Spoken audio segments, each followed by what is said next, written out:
नमस्ते प्रणाम। मैं आप लोग को छठ माता के गीत लेकर आई हूँ। गीत पसंद नहीं हो तो लाइक सब्सक्राइब शेयर जरूर करिएगा। अरे चढ़ते कार्तिकवाए दीनानाथ हर के हो सरे। अरे चढ़ते कार्तिकवाए दीनानाथ हर के हो सरे।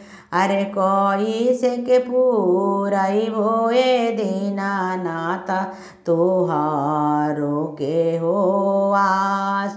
अरे कोई से के पूराई भोए दीनानाथ तुहारा के हो आ। अरे सासु मोरे बुढ़ियाए दीनानाथ ननदो हो ससुरा। अरे सासु मोरे बुढ़ियाए दीनानाथ ननदो हो ससुरा। अरे हमलरा कोरियाए दीनानाथ स्वामी परदेश। अरे हमलरा कोरियाए दीनानाथ स्वामी परदेश। अरे डोमा घरे जइहाए तिवाई दौरा लइहा मांग। अरे डोमा घरे जइहाए तिवाई दौरा लइहा मांग। अरे डोमा घरे जइहाए तिवाई सुपवा लइहा मांग। अरे डोमा घरे जइहाए तिवाई सुपवा लइहा मांग।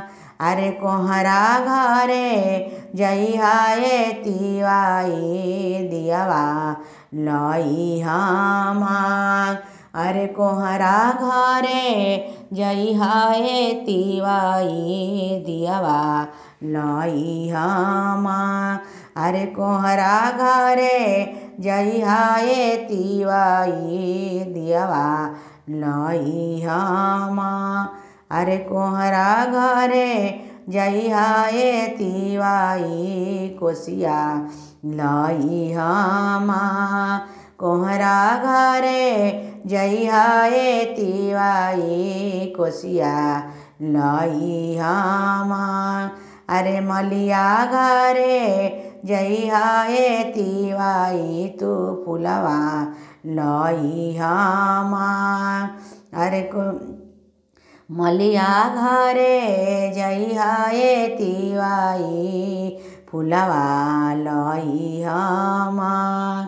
अरे अहिरा घरे जइहाए तिवाई दूधवा लइहा मांग। अरे अहिया घरे जइहाए तिवाई दूधवा लइहा मांग। अरे जइहा बजरिया हो तिवाई तू फलवा लइहा कीन।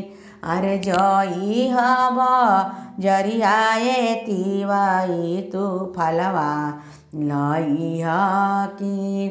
अरे गेहूँ पिसइहाए तिवाई तू ठेकुआ हो बाना। अरे गेहूँ पिसइहा हो तिवाई तू ठेकुआ हो बाना। अरे फले फूल सजइहा दौरा वा तू जइहा छठी घाट। अरे फले फूल सजइहा दौरा वा तू जइहा छठी घाट। अरे होते बिनु सरवाए तिरई पुरई हो हमरो आ। अरे होते बिनु सरवा हो तिवाई पुरई हमरो आस।